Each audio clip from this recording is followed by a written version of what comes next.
Convido os irmãos a abrirem suas Bíblias no texto de João, Evangelho de João,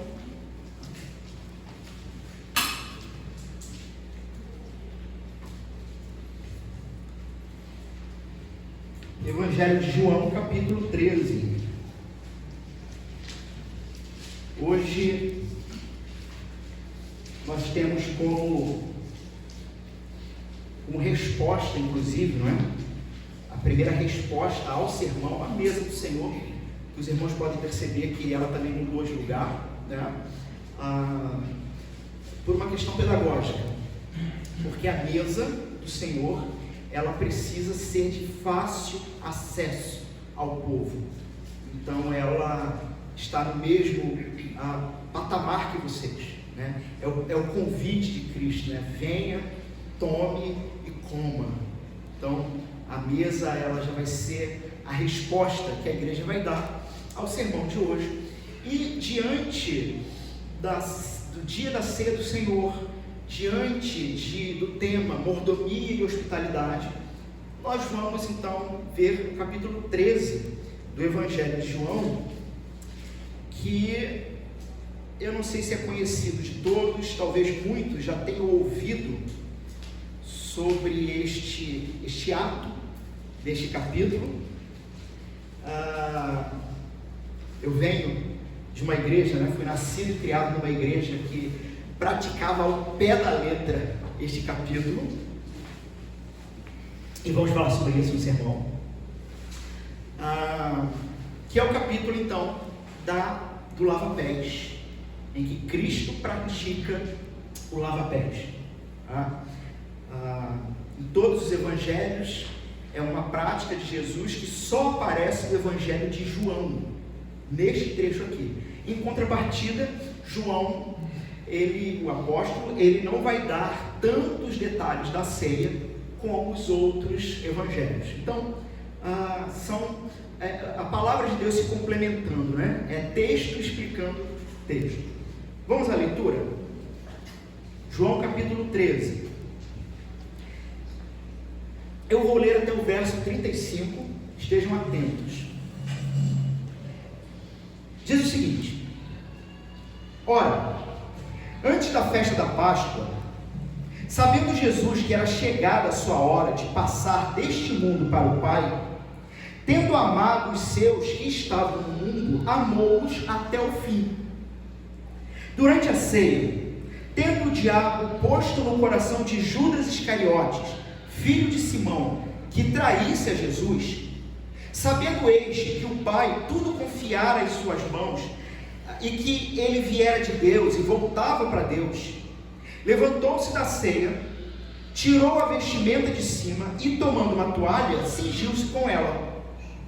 Depois, deitou água na bacia e passou a lavar os pés aos discípulos e a enxugá-los com a toalha com que estava cingido. Aproximou-se, pois, de Simão Pedro, e este lhe disse: Senhor, tu me lavas os pés a mim? Respondeu-lhe Jesus: o que eu faço, não o sabeis agora, compreendê-lo-ás depois. Disse-lhe Pedro: nunca me lavarás os pés. Respondeu-lhe Jesus: se eu não te lavar, não tens parte comigo.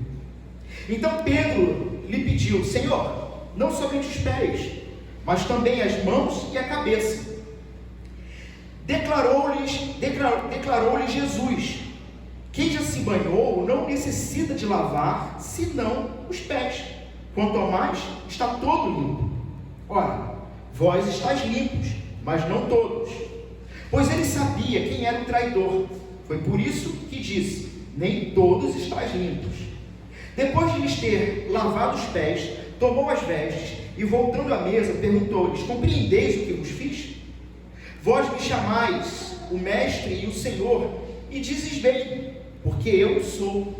Ora, se eu, sendo o Senhor e o Mestre, vos lavei os pés, também vós deveis lavar os pés uns dos outros. Porque eu vos dei o exemplo, para que, como eu vos fiz, façais vós também. Em verdade, vos digo que o servo não é maior que o seu senhor, nem o enviado maior do que aquele que enviou. Ora, se saber essas coisas, bem-aventurados sois se a praticardes. Não falo a respeito de todos vós, pois eu conheço aqueles que escolhi. É antes, para que se cumpra a Escritura: aquele que come do meu pão levantou contra mim o seu calcanhar. Desde já vos digo, antes que aconteça, para que quando acontecer, creiais que eu sou. Em verdade, vos digo: quem recebe aquele que eu enviar, a mim me recebe. E quem me recebe, recebe aquele que me enviou. Ditas essas coisas, angustiou-se Jesus em espírito e afirmou: em verdade vos digo, que um dentre vós me trairá. Então os discípulos olharam uns para os outros, sem saber a quem ele se referia. Ora, ali estava conchegado a Jesus um dos seus discípulos, aquele a quem ele amava. E a esse fez Simão Pedro sinal, dizendo: pergunta a quem ele se refere. Então aquele discípulo, reclinando-se sobre o peito de Jesus, perguntou-lhe: Senhor, quem é? Respondeu Jesus: é aquele a quem eu der o pedaço de pão molhado. Tomou, pois, o pedaço de pão, e tendo-o molhado, deu a Judas, filho de Simão Iscariotes. E após o bocado, imediatamente entrou nele Satanás. Então disse Jesus: o que pretendes fazer, faze-o depressa. Nenhum, porém, dos que estavam à mesa percebeu a que fim lhe dissera isso, pois, como Judas era quem trazia a bolsa, pensaram alguns que Jesus lhe dissera: compra o que precisamos para a festa, ou lhe ordenara que desse alguma coisa aos pobres. Ele, tendo recebido o bocado, saiu logo, era noite. Quando ele saiu, disse Jesus: agora foi glorificado o Filho do Homem, e Deus foi glorificado nele. Se Deus foi glorificado nele, também Deus glorificará nele mesmo, e glorificá-lo-á imediatamente. Filhinhos, ainda por um pouco estou convosco, buscar-me-eis, e o que eu disse aos judeus também agora vos digo a vós outros: para onde eu vou, vós não podeis ir. Novo mandamento vos dou, que vos ameis uns aos outros, assim como eu vos amei, que também vos ameis uns aos outros. Nisto conhecerão todos que sois meus discípulos, se tiverdes amor uns aos outros. Vamos fazer uma oração? Pai Santo, te agradecemos pela tua palavra, que o Senhor ilumine nossa mente, aqueça o nosso coração e trabalhe em cada um de nós, não para que apenas entendamos, mas que venhamos a aceitar e amar a tua palavra. Oramos em nome de Jesus. Amém. Pode tomar assento.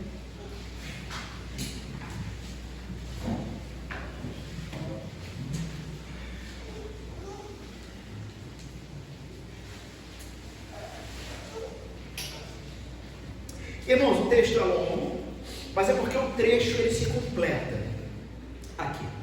O trecho ele se completa. Eu não sei quantos já perceberam nesse ponto bíblico, nesse trecho bíblico, que nós temos aqui então os preparativos para a ceia do Senhor, né, para a ceia que ele vai instituir.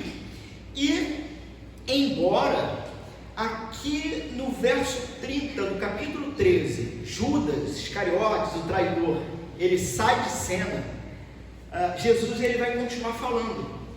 E na verdade, a cena da ceia só vai terminar lá no capítulo 17, né? Capítulo 18 é que eles saem desse ambiente da ceia. Então, embora João não vá dar todos os detalhes da ceia, como os outros evangelistas, nós temos aqui ensinamentos de Jesus neste período de ceia. Eu estou falando isso porque às vezes a gente tem a ideia de que a ceia foi assim: eles subiram num salão, e aí estavam lá jantando, e aí teve uma briguinha lá com Judas, e Judas saiu, e aí eles tomaram o pão, partiram, comeram e foram embora para o jardim Getsêmani, onde Jesus ia orar e suar sangue, né? Às vezes a gente tem a impressão de que aquele momento da ceia foi algo muito rápido, mas você vê pelo discurso de Jesus, pelos ensinamentos de Jesus que começam aqui no capítulo 13, que vai até o final do capítulo 17. Então, esse é todo o período, todo o momento da ceia, E o trecho que nós lemos, ele se autocompleta. Nós vamos focar hoje com mais detalhes do verso 1 ao 11, com mais detalhes. E do verso 12 ao 35, nós vamos pegar como que o trecho se completa, tá bom? Ou é isso, ou fazemos uma vigília hoje. O que vocês me dizem? Melhor não, né? Melhor a gente entrar em detalhes do texto, de todo o texto, num outro momento. Muito bem. Irmãos, estamos aqui então na quinta-feira.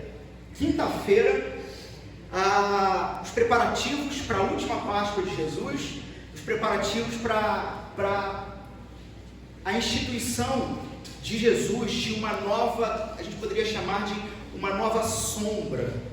Em que sentido? Um novo apontamento. Jesus é a realidade presente de todos os flashes do Antigo Testamento. Jesus é a manifestação e realidade do Antigo Testamento. Mas no Novo Testamento, ele presente institui agora uma nova sombra, né? Dizendo, olha, isto aqui é a minha sombra, quando ele vai instituir então a ceia do Senhor. Isto aqui é a minha sombra, isso aqui me representa. E vocês vão fazer isso até um dia em que novamente não haverá necessidade de sombra. Por quê? Porque ele estará presente novamente. Então nós estamos nesta situação, neste momento aqui do Evangelho de João, capítulo 13. Quinta-feira, amanheceu a quinta-feira.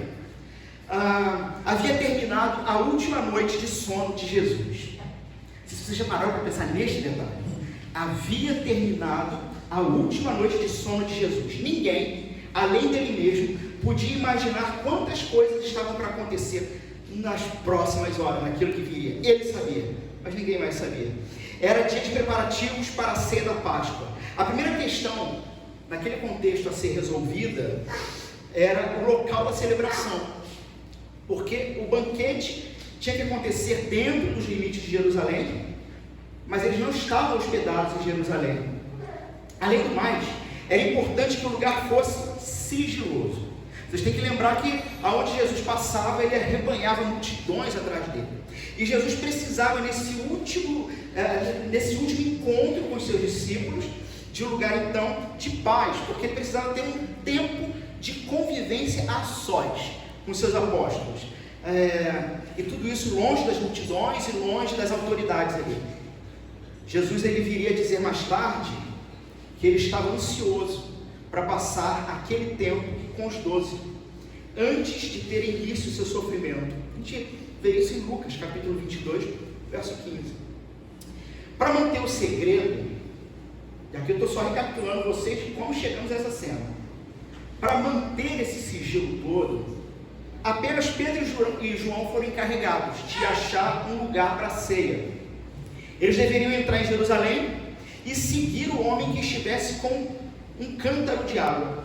E esse fato, ele seria facilmente perceptível, porque você pode pensar, caramba, no meio de Jerusalém eles vão encontrar um homem carregando um jaco de água, porque nesse contexto só as mulheres que buscavam água nas fontes. Então se você visse no meio da multidão um homem carregando um jarro de água, era esse, porque era uma prática comum das mulheres, tá? Então a este homem, Pedro e João perguntariam onde Jesus celebraria a Páscoa com seus discípulos. Assim, então foi feito.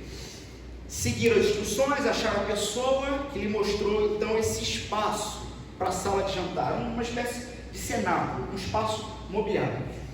A gente sabe que havia mulheres que seguiam Jesus também no seu ministério. Muito provavelmente essas mulheres que seguiram ele desde a Galileia ajudaram a preparar essa refeição. Terminados os preparativos, então era necessário proceder um ritual de higiene antes das refeições. Irmãos, uma outra coisa que talvez poucos saibam é da profundidade do ritual da Páscoa do judeu ortodoxo.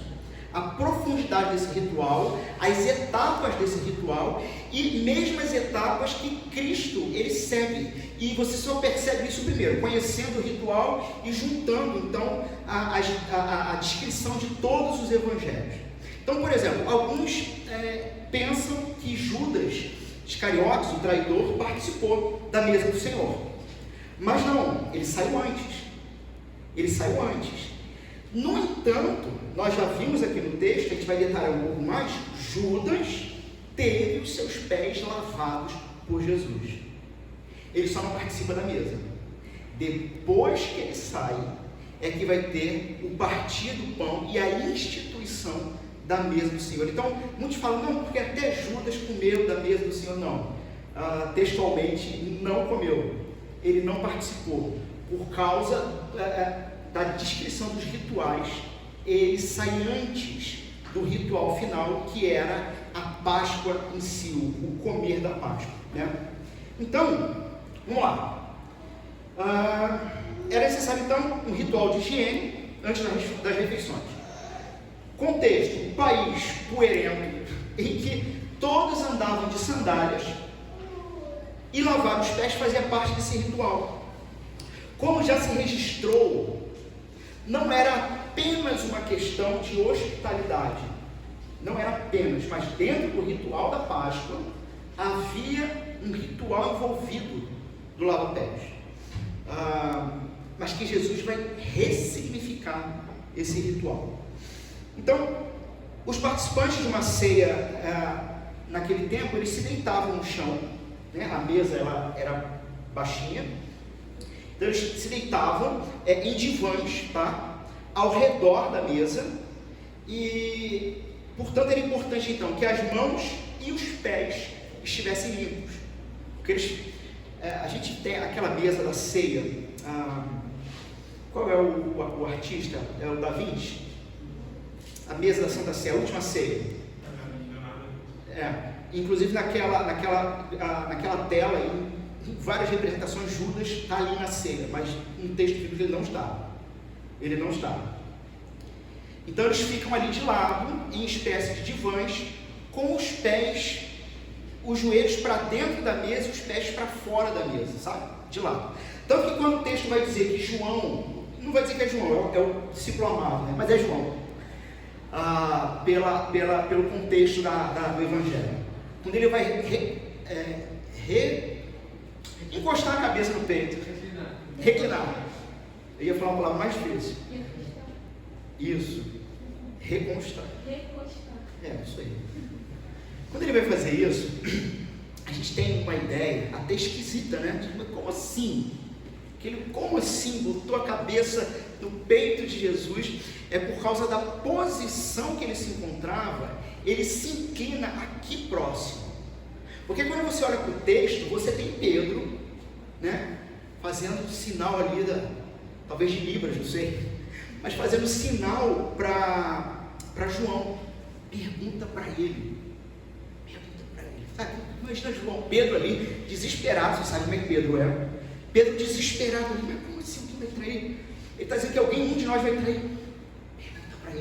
Pergunta para ele. E aí ele vai se inclinar, vai se aproximar dos ouvidos, nos ombros e peito de Jesus e vai fazer essa pergunta, que está lá no verso 24.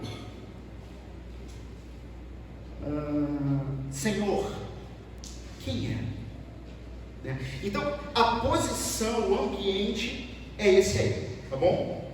Bom, Jesus então tira as suas vestes de cima, enrola-se em uma toalha e faz algo que é completamente inesperado naquela situação. Completamente inesperado, onde os apóstolos eles vão ficar chocados, completamente chocados com isso. Irmãos, o que nós temos aqui nesse texto é literalmente uma parábola encenada. Eu não sei quantos já viram o texto dessa forma. Jesus ele ensinava várias vezes, quase o tempo todo, através de parábolas. E ele vai ensinar através de parábolas, mas só vai explicar essas parábolas para os seus discípulos. Aqui, neste momento, Jesus, ele não vai contar a parábola, ele vai dramatizar a parábola, da mesma maneira que ele vai dramatizar na instituição da ceia, quando ele vai dizer: está vendo o pão? Meu corpo destruído. Dramatização. Está vendo o cálice? Meu sangue vertido em favor de muitos. Cálice da nova aliança. O lava-pés aqui também vai se tratar de uma encenação, de uma parábola, de um ensinamento. Jesus está se preparando para os seus momentos finais e está preparando os seus discípulos para os seus momentos finais. No capítulo anterior, nós tivemos Maria ungindo, né? Lavando, ungindo os pés de Jesus e enxugando com os cabelos. E o que nós temos agora no capítulo 13, a partir do verso 1, é uma espécie de virada do texto. O verso 1 do capítulo 13, vocês podem considerar como um título para tudo que vai acontecer até a morte e a ressurreição. Então é um título, um preâmbulo, uma preparação. Olha só, ora, verso 1: antes da festa da Páscoa, sabendo Jesus que era chegada a sua hora de passar deste mundo para o Pai, tendo amado os seus que estavam no mundo, amou-os até o fim. E talvez a pergunta que a gente deveria fazer para o apóstolo João é: como?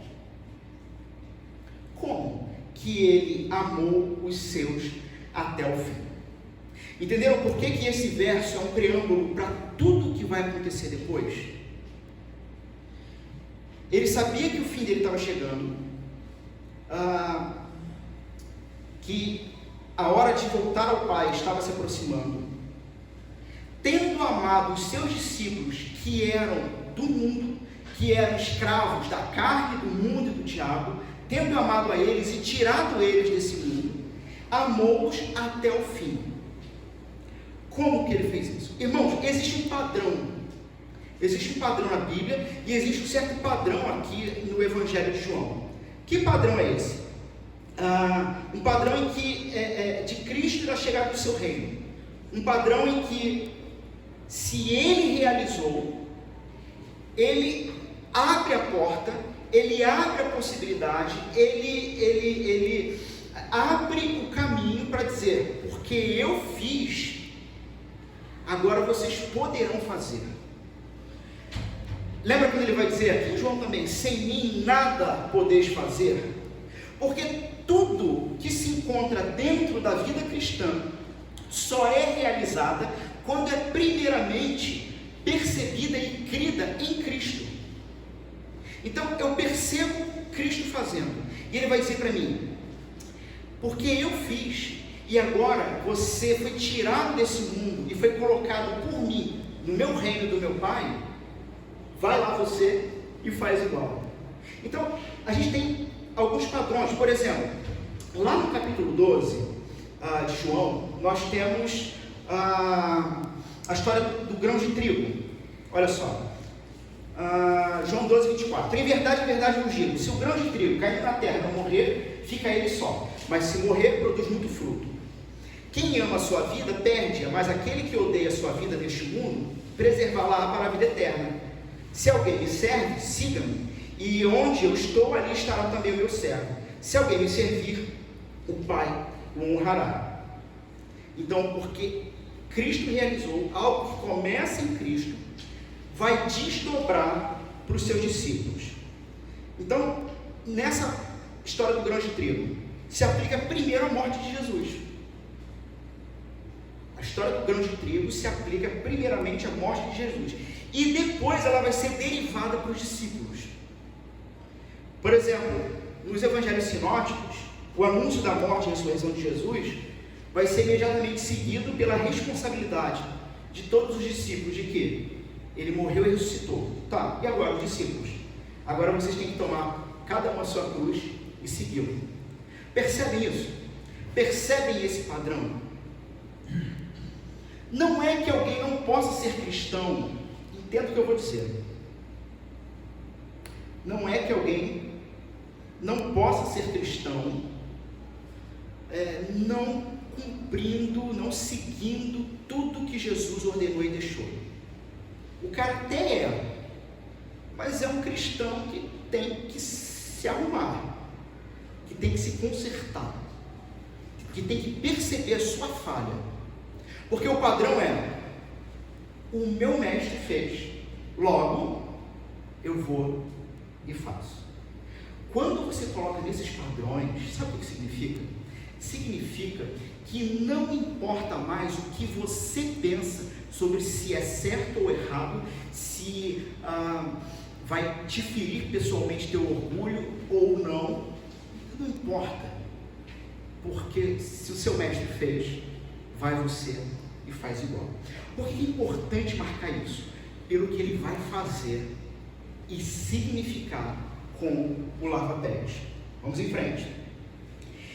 Irmãos, o verso 2 e o verso 3 do capítulo 13, nós podemos ver esses versos como João está relatando o que aconteceu. Correto? O verso 2 e o verso 3 é uma descrição do ambiente. É como se ele estivesse colocando ali os pilares, o cenário. Qual é o cenário? Qual é o cenário? Bom, durante a ceia, tendo já o diabo posto no coração de Judas Iscariotes, filho de Simão, que traísse Jesus. Então vamos lá. Jesus amou-os até o fim. Se encontra no cenário. Primeiro pressuposto: Judas está ali. E o que ele vai fazer já está claro. E no decorrer do texto vamos descobrir que Jesus já sabia disso. Essa informação é importante.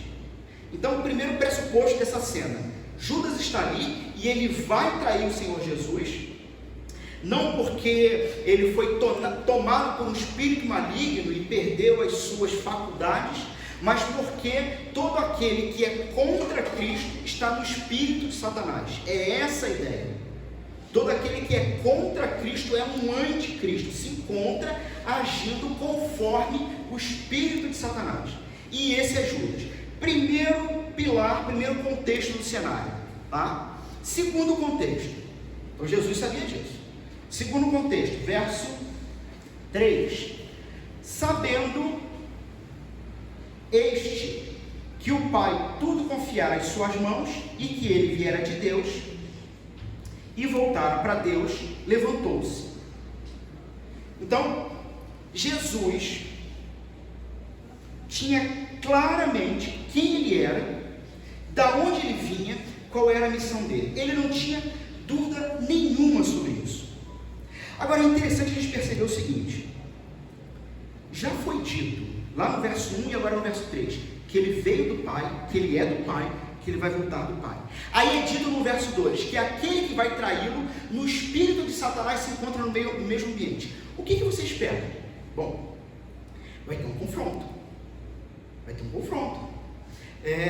O Senhor, que é de fato Filho de Deus, irá neste momento, nesta descrição, manifestar seu poder e acabar ali com Satanás e Judas.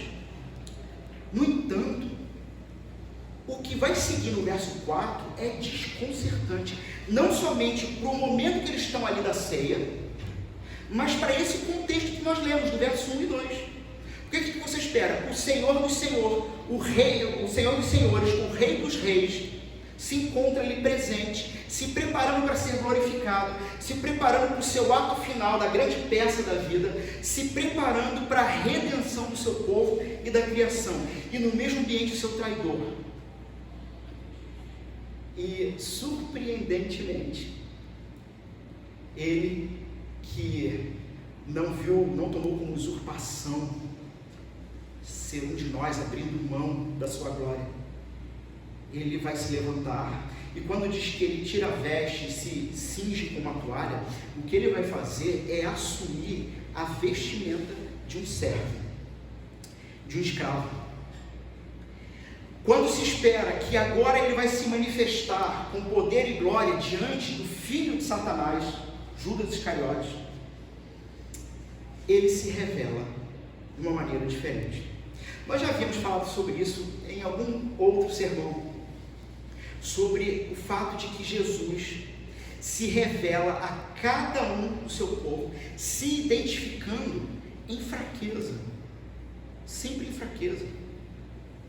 E para que fique claro o seguinte, veja, eu tenho que ser completamente como vocês, e inclusive a humilhação final da minha vida, que vai ser na cruz, ela já começa aqui, nessa representação, nessa encenação de uma humilhação desconcertante, que ninguém, que não passou por mente humana, que não passou por razão nem por coração humano, ela começa ali, naquele momento, de uma maneira completamente, então, inesperada.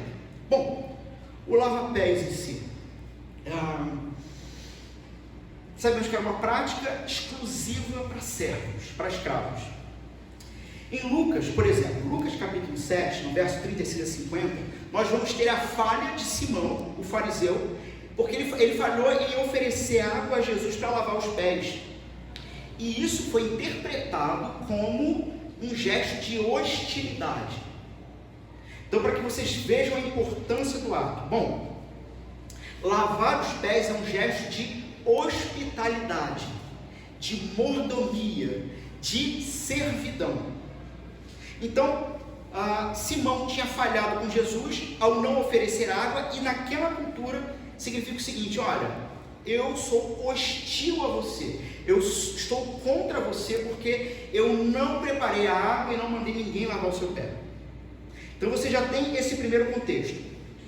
Só que o segundo contexto é que a tarefa de lavar os pés, ela era considerada uma tarefa tão baixa, mas tão baixa, que de acordo com várias fontes judaicas, os próprios escravos judeus eram isentos da prática de lavar os pés de alguém. Então, por exemplo, eu sou um fariseu rico, tá? E aí, vamos lá, eu tenho o João e o Rafael, são meus vassalos, né? Meus escravos. Só que o João é judeu, o Rafael é grego.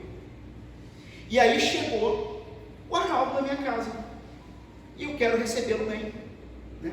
Recebê-lo bem, mostrar que estamos em paz, mostrar que toda a minha casa, conforme os mandamentos do Senhor, e lemos vários textos assim na nossa liturgia de culto, que toda a minha casa está disposta e aberta para recebê-lo e tratá-lo de maneira digna e honrosa, como eu gostaria de ser tratado, ou até mais do que eu.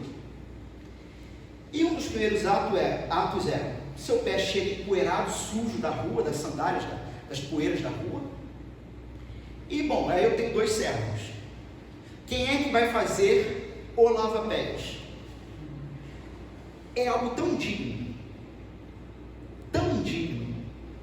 que um judeu não faz.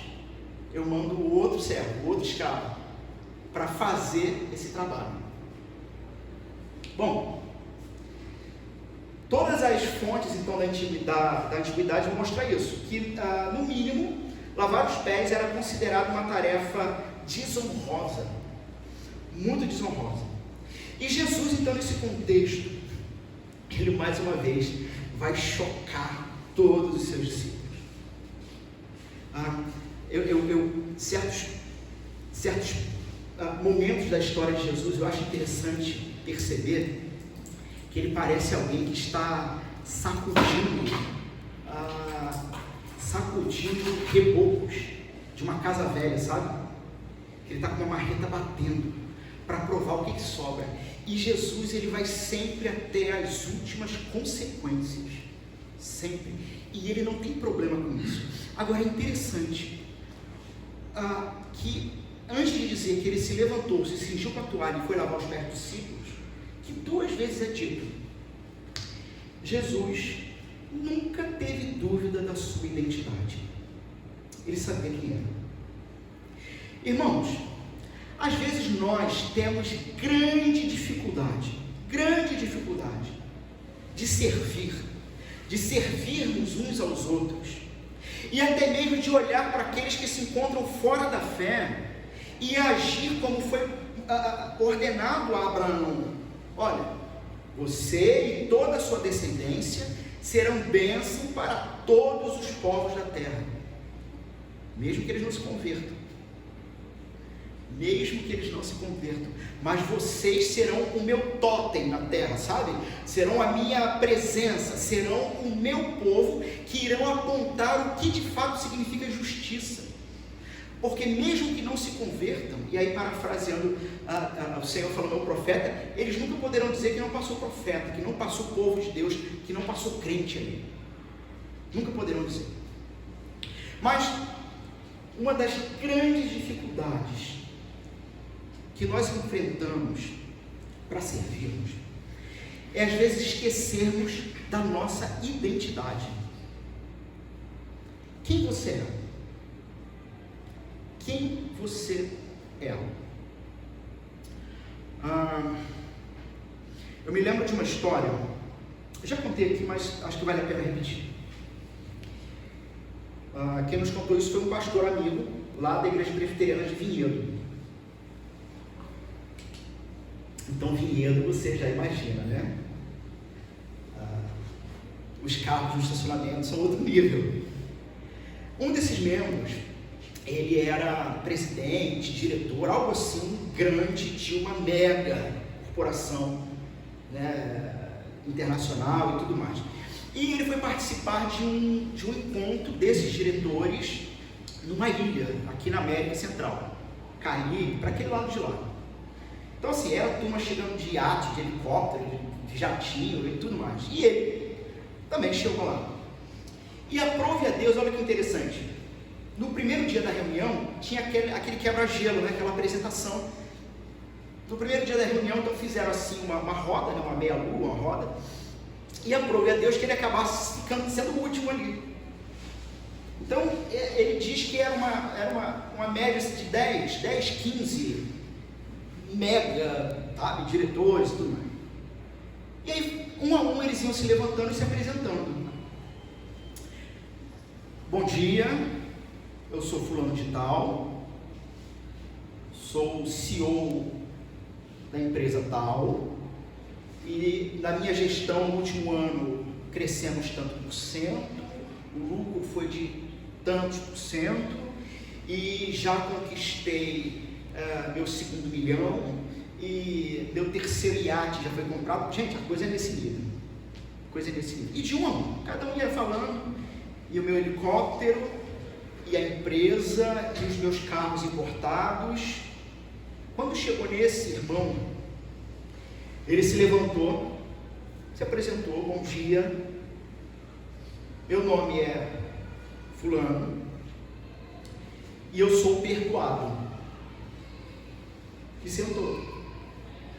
Aquilo foi um choque, porque o que ele falou ali foi que o que define ele não é o que ele faz, o que ele apresenta, ou o que as pessoas falam sobre ele, mas o que define ele é aquilo que Deus fez por ele, e por causa do que Deus fez por ele, ele tem liberdade de se relacionar com qualquer pessoa sem nenhum tipo de temor, porque assim, cara, eu sou perdoado. Essa é a minha identidade. Talvez uma das grandes dificuldades que temos em conflitos familiares, conflitos dentro da igreja, é que nós nos esquecemos qual é a nossa identidade. Nós nos esquecemos que quem te justifica não é você mesmo, e não é um juiz, parafraseando aqui Paulo em Coríntios, mas quem me justifica é o Senhor.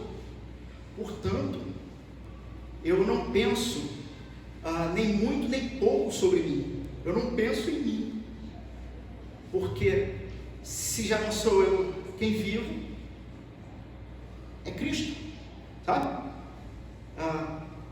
Não vivo mais eu, mas Cristo vive em mim. Pega isso e aplica qualquer coisa. Por exemplo, não sou eu mais quem vivo, é Cristo que vive em mim, certo? Então seu Instagram não é seu. Seu Instagram não é seu. Porque se é Cristo que vive em você, o seu Instagram precisa também manifestar a glória de Cristo. Seu Facebook, eu estou usando o Instagram aqui porque é o mais popular. Mas entendo esse ponto. Bom, Jesus então dá um choque nesses discípulos. E ele só pode fazer isso porque ele não tem problema nenhum com quem ele é. Ele sabe quem ele é. Os discípulos em momento nenhum se ofereceram para lavar os pés uns dos outros. E naquele contexto não fazia nenhum sentido o Senhor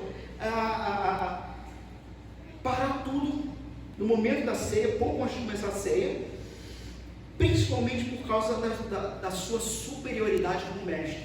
Você tem aqui então um ato que aos olhos dos discípulos naquele momento é visto como desnecessário. Sabe aquele negócio, cara? Não sei se você já passou por alguma coisa assim. Sabe aquela coisa assim que todo mundo sabe que alguém tinha que fazer, né? Mas ninguém quer. E aí alguém vai e faz e fica olhando assim, caramba, cara.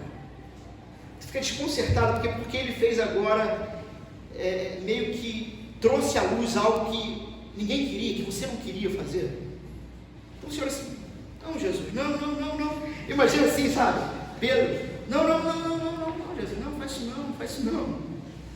Não faz isso não, porque isso vai colocar a gente numa situação em que nós não queremos estar. Nós não queremos estar nessa posição. Faz isso não, mestre. Isso é desnecessário e mais, isso é atordoante. Isso é de deixar tonto. Porque perceba o seguinte, Jesus, ele se levanta. Vamos lá, eu estou no verso... Irmãos, eu hoje, de ontem para hoje, eu cheguei à triste conclusão que eu estou precisando de óculos. Eu achei que esse dia nunca chegaria, mas eu estou precisando de óculos. Nós estamos em qual verso? No verso 4. Tomando uma toalha, cingiu-se com ela. Depois, deitou água na bacia e passou a lavar os pés aos discípulos e a enxugar-lhes com a toalha com que estava cingido. E aproximou-se de Simão Pedro. Irmãos, ele se levanta, bota a roupa de escravo, tira a túnica, bota a roupa de escravo, bota a bacia com água e vai lá. Ele sai de onde ele estava, muito provavelmente naquela mesa ele devia estar numa posição de destaque. Ele sai de onde ele está e ele vai lavar os pés dos discípulos um por um. E a coisa é tão atordoante, que você tem que ver nessa cena que somente Pedro, que é impulsivo, que vai se manifestar, porque está todo mundo assim, o que ele está fazendo? Por que ele está fazendo isso? Ele não deveria fazer isso. Ele não deveria fazer isso.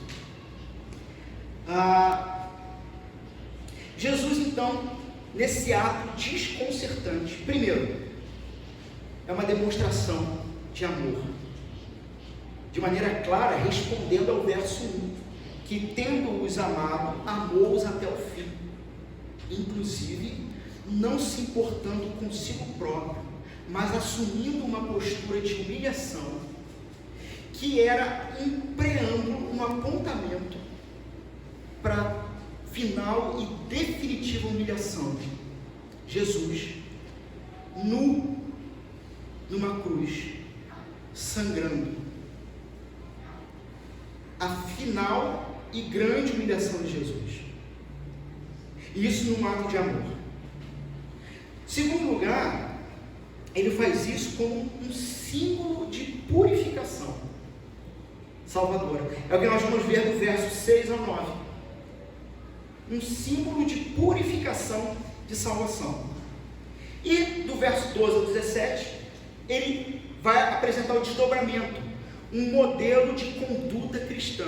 Agora perceba o seguinte, que apesar disso, e apesar de tudo isso, Judas vai continuar incrédulo até o fim. Judas continua incrédulo. Então, irmãos, podemos imaginar os discípulos reclinando-se sobre suas esteiras, as esteiras finas, provavelmente, ao redor de uma mesa baixa, cada um apoiando-se sobre o braço, geralmente o esquerdo, os pés espalhando-se da mesa para fora. Jesus se levanta da sua própria esteira, dá a volta, se prepara, e os detalhes então são atordoantes. Ele tira sua capa, coloca uma toalha em volta da cintura, adota assim a veste do criado doméstico, vestes que eram desprezadas, tanto nos círculos judaicos quanto nos gentios. E aí ele começa a lavar os pés dos seus discípulos, demonstrando de forma clara, com uma declaração, talvez a gente fazendo eco, de Lucas, capítulo 22, verso 27. Eu estou entre vocês como quem serve. Eu estou no meio de vós como quem serve. O Filho do Homem não veio para ser servido, ele veio para servir. Nós temos então esse esvaziamento inigualável, que vai apontar para o seu ápice na cruz, como o Deus cristão que se revela a nós não com triunfalismo, do tipo, você vai ser vencedor, dê que Deus te devolverá. Vamos lá, gente, mais umas heresias aí, que eu não ouço mais essas coisas. Vocês entenderam o ponto? Não do tipo, eu decreto, eu afirmo, eu tomo posse. Mas o Deus cristão é aquele que se revela a nós em fraqueza, se conectando com cada um de nós, porque somos fracos, e dizendo, porque vocês são fracos, eu me faço completamente fraco e inferior a todos vocês, para que eu atinja o mais baixo de todos, para que na cruz eu tenha a capacidade de substituir a todos que olharem para a cruz e contemplarem na cruz, apesar da feiura, apesar do sangue, apesar da dor, contemplarem na cruz graça, beleza e bondade. Talvez um dos testes para saber se você de fato é um cristão é como você percebe a cruz, o quanto você conhece dessa cruz, o quanto você conhece daquele que foi exposto nessa cruz, e qual a sua reação a essa cruz. Porque essa cruz, ela aponta para a realidade de que nós, seres humanos, não teríamos e não temos a menor condição de fazer absolutamente nada que pudesse agradar a Deus. Só que Deus, desde antes da fundação do mundo, tinha um projeto pessoal. Eu vou criar, eles vão se perder, mas eu vou trazer de volta para perto. Eu vou restaurar aquilo que eles vão destruir. E vai ser pesado, vai ser duro, vai ser encarnação, humilhação e morte de um Deus que mantém cada átomo no seu lugar. Encarnação, humilhação e morte. Nós temos então esse incômodo embaraçoso, esse silêncio inoportuno. Pedro se viu na necessidade de intervir. E, irmãos, a construção da pergunta de Pedro no grego sugere uma angústia, uma ênfase de angústia e de indignação. Onde nós lemos verso 6: Senhor, tu me lavas os pés a mim? Poderia ser lido: Senhor, vais lavar os meus pés? De maneira indignada. O Senhor vai lavar os meus pés. E Cristo vai deixar claro que os discípulos ainda não entendem os atos carregados de simbolismo que estão antecipando a cruz. Jesus não está dando para eles apenas uma lição de um serviço humilde. Isso vai vir. Ele vai dizer: porque eu fiz, agora vocês façam. Mas o que ele está fazendo é simbolizando o seu ato de sacrifício na cruz.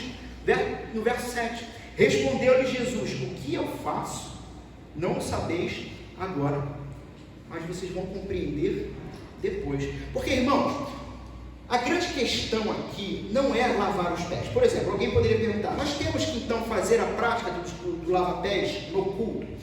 Hoje, a prática em si não faria sentido. A prática não faria sentido. Porque o que está em jogo aqui é o significado dessa prática. O que está em jogo aqui é o significado da época dessa prática. Deixa eu dar um exemplo aqui. Estou até adiantando meu esboço, mas deixa eu dar um exemplo aqui.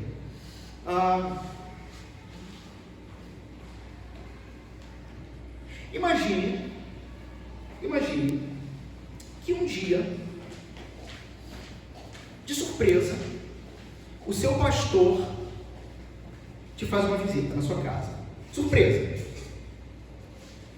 E aí, ele simplesmente pergunta para você: aonde que tem um esfregão, um balde e cloro?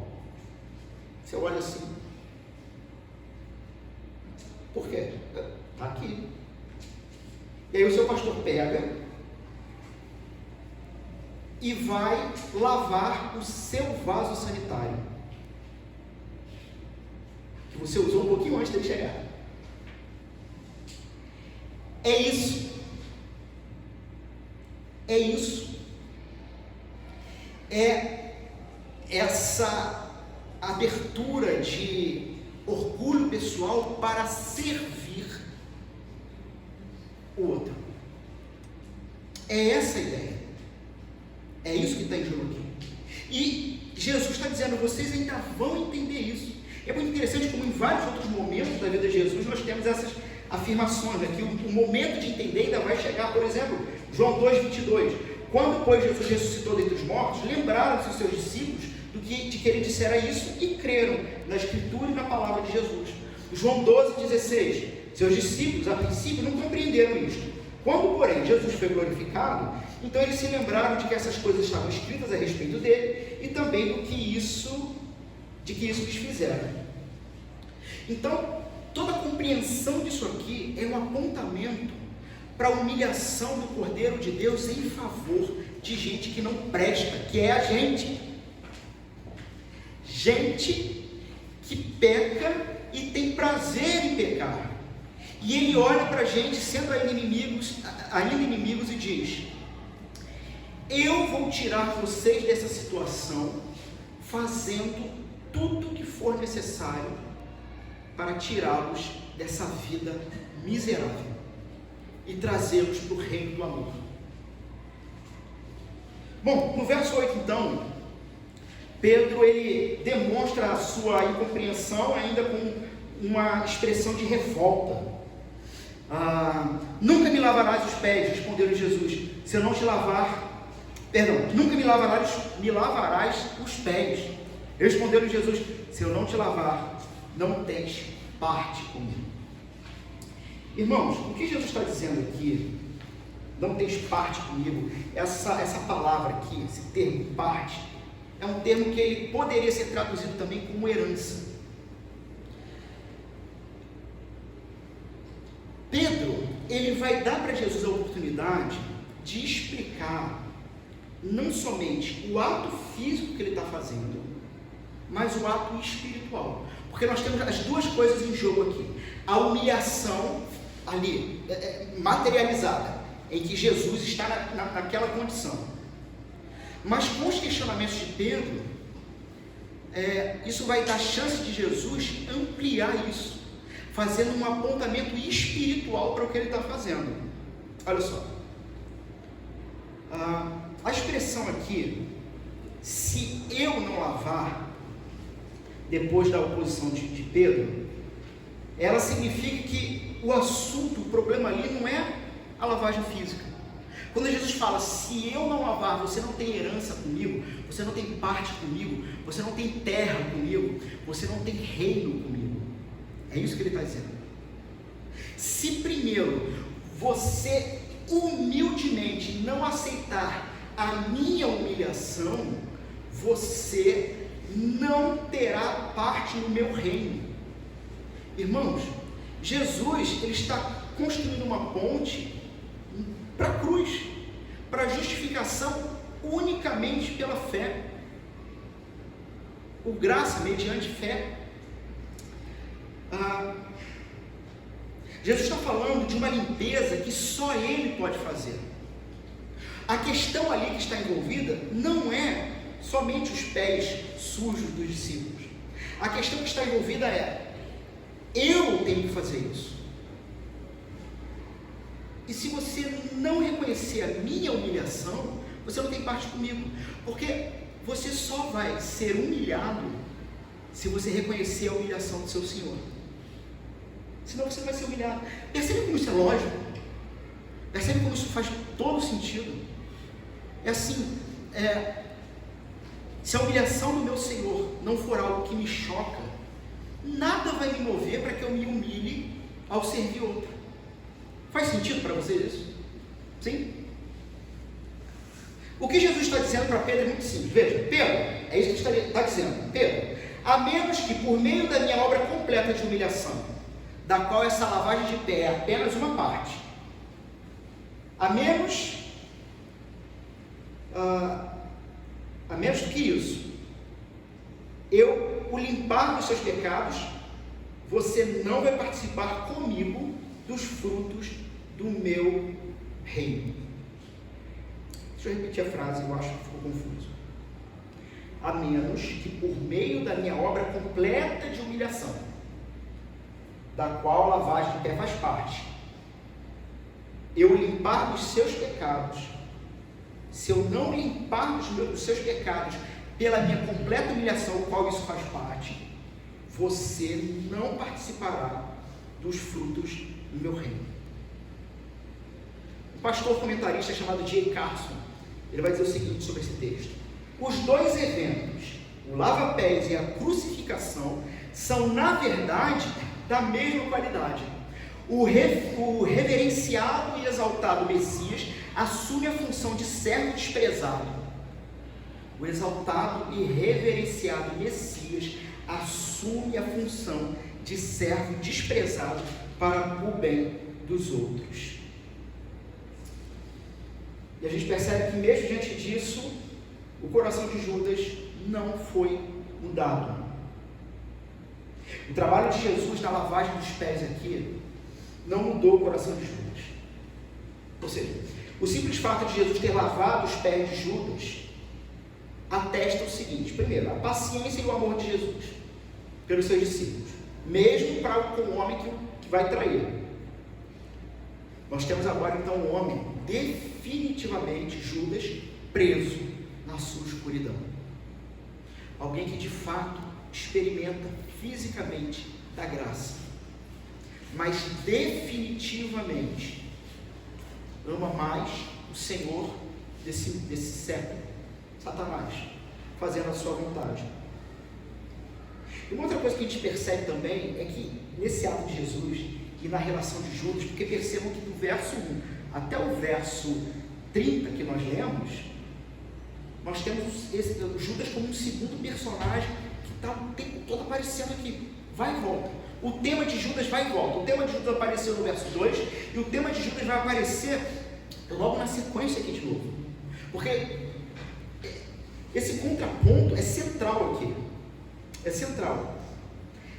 Atos, por mais sacros, por mais santos que sejam, são apenas atos se não haver envolvimento do coração e da fé. Vou repetir.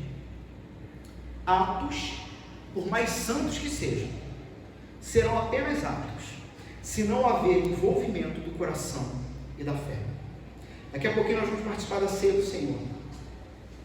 Se não houver o seu coração envolvido através da fé no ato que realizaremos, não significará coisa alguma. Não havia fé e não havia o coração de Judas na pessoa de Cristo. Percebe isso? Isso é um alerta para pessoas, para irmãos, para gente que deposita fé e confiança em atos religiosos. Veja, eu não estou falando contra os atos religiosos. Os atos são sacros. Os atos são instituídos por Deus. Mas se o seu coração e a sua fé não estiverem envolvidos de fato nisso, não significa coisa alguma. Absolutamente nada.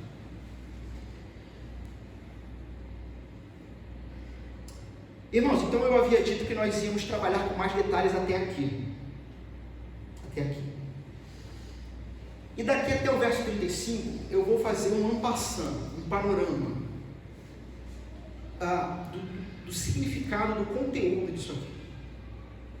O texto começou dizendo então que Jesus amou os seus e amou-os até o fim. E nesse primeiro ato após esse anúncio, mesmo sabendo que o seu traidor estará ali, ele vai confrontar o seu traidor a partir do verso 21, mesmo sabendo disso, e conhecendo aqueles que ele escolheu, sabendo aqueles que estavam com ele, Jesus ele se coloca como esse contraponto entre o servo e o orgulhoso. E no final ele vai dizer o seguinte: vocês estão entendendo? Do verso 12 até o verso 20, Jesus agora explica. Então ele encena a parábola, ele dramatiza a parábola, e agora ele vai explicar a parábola. E no fim das contas o que ele está dizendo é isso: vocês perceberam que para andar comigo, para andar no meu reino, vocês terão que de fato olharem uns para os outros e se perceberem como necessários na vida uns dos outros, em mordomia, em hospitalidade, tratando bem e amando, e percebendo o seguinte, que esse amar não é algo que fica só no campo das ideias, mas é algo que definitivamente, se necessário for, vai precisar te diminuir para que você veja o outro como superior. É o ato em si. É o ato em si. E a grande finalização, então, desse trecho vai estar no verso 34 e 35. Ele deu o exemplo, ele começa a sua humilhação pessoal, que vai desembocar na cruz. Nós vimos aqui que a ceia aqui em João vai até o capítulo 17, capítulo 18 ele vai para o Getsemane, Judas vai chegar com os soldados e começa ali todo o trajeto do martírio de Jesus. E no verso então 34, novo mandamento então vos dou. Depois de ter feito tudo isso, é como que diz assim: olha, a gente está andando há 3 anos juntos, se você não entender agora, não é possível. Eu acho que ele vai dizer, né? Não, vocês não estão entendendo agora, mas depois vocês vão entender. Mas ele vai dizer, novo mandamento vos dou. Entenda que ele não está dando novo mandamento no sentido de novidade. Ele está dizendo assim: vocês, ou essa cultura, está acostumada a uma interpretação da palavra de Deus que não é verdadeira. O novo mandamento vos dou é a ideia de que eu vou falar para vocês o que Deus quer, interpretando do jeito certo. Que vos ameis uns aos outros, assim como eu vos amei, que também vós vos ameis uns aos outros. Do que se trata a vida cristã? Se trata dessa percepção e desse convite sempre ao próximo, mas entendendo que aqui esse próximo, primeiramente, é da fé. Só que quando ele diz no verso 35, nisto conhecerão todos que sois meus discípulos, se tiverdes amor uns aos outros. O que Jesus está dizendo é que essa relação de amor em Cristo, uns pelos outros, precisa ser feita de tal maneira e de tal intenção que envolva pessoas ao seu redor que não são cristãs e olhando para vocês digam: vocês são crentes mesmo, vocês são filhos de Deus, de fato vocês andam com Jesus.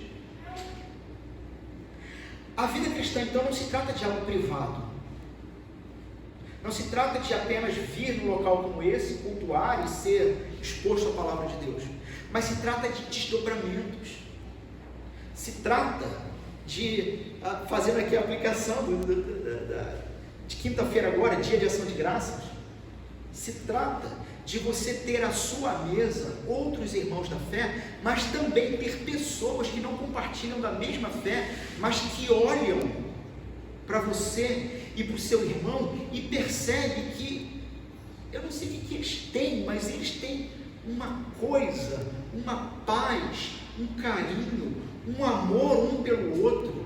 Eles realmente se servem uns aos outros, e eu queria ser assim. Realmente esses são filhos de Deus. Percebe como a vida cristã não é privada? Ela sempre é um chamado para que os que não são da mesma fé olhem, e não é olhar para você, é olhar para você com o outro, com um irmão, igreja, comunhão, relacionamento. E olhando para você com seu irmão, diga: você é discípulo de Jesus mesmo. Você de fato é discípulo de Jesus. Algumas aplicações rápidas. Qual é a sua identidade? Como você se percebe diante de Deus? O que te define? É o que você faz, é o que fala, é quanto você ganha, é o que você pode realizar. Porque enquanto for qualquer uma dessas coisas, você vai ter medo de perder isso. E tendo medo de perder isso, você vai viver uma vidinha miserável, tentando manter, parafraseando aqui C.S. Lewis, as suas bolotinhas de lama, enquanto o Senhor tem um banquete querendo te oferecer.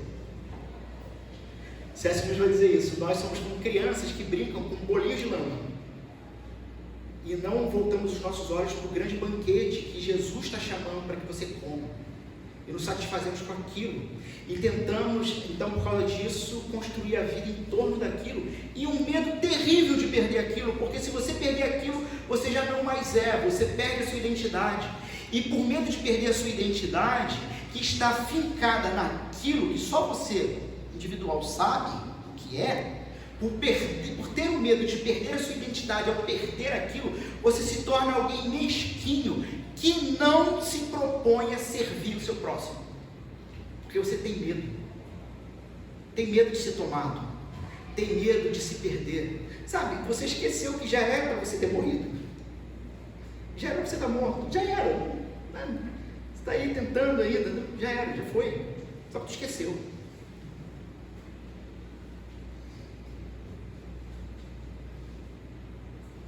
Uma última aplicação,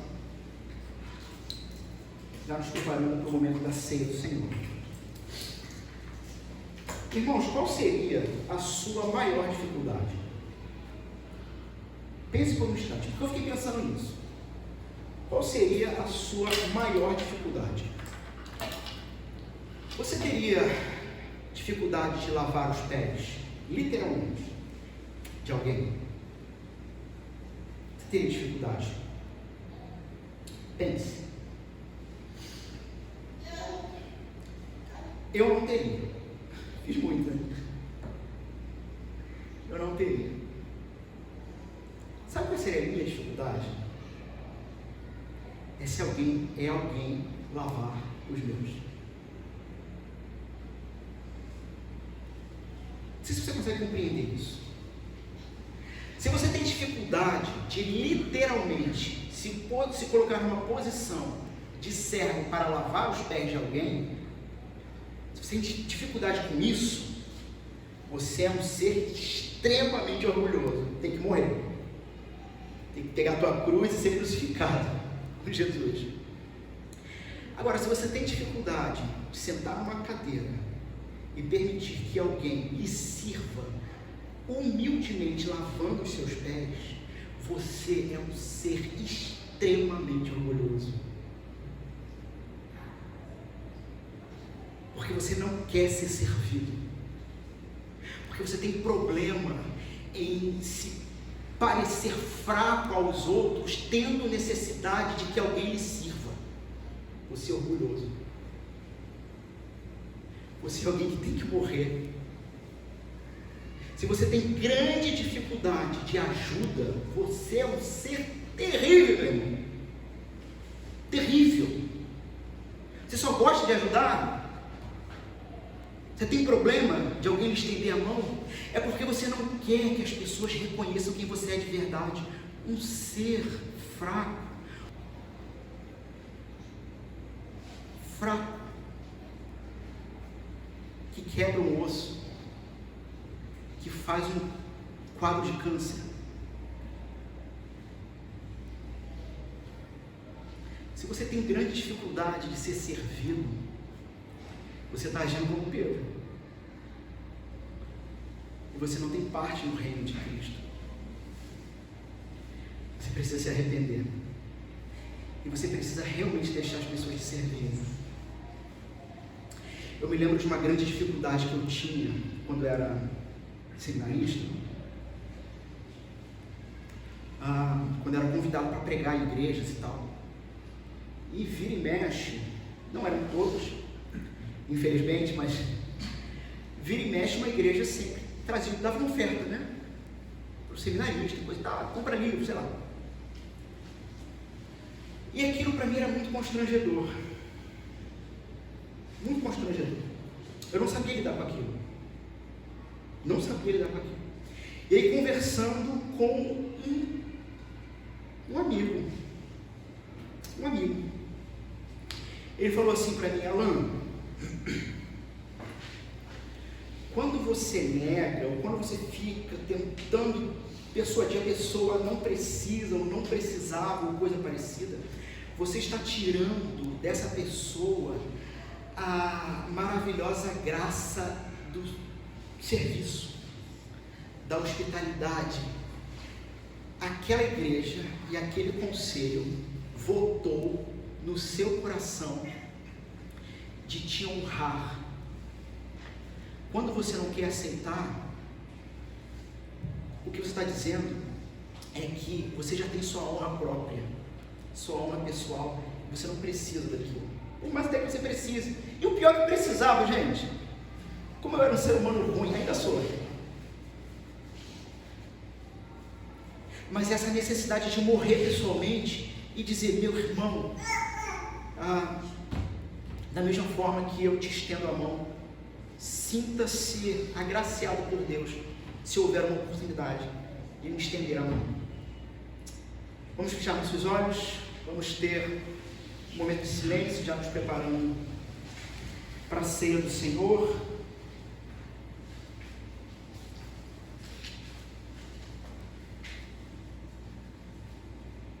O convite, o desafio é sondar o coração diante do que vocês ouviram, diante do que foi exposto. Arrependam-se dos seus pecados.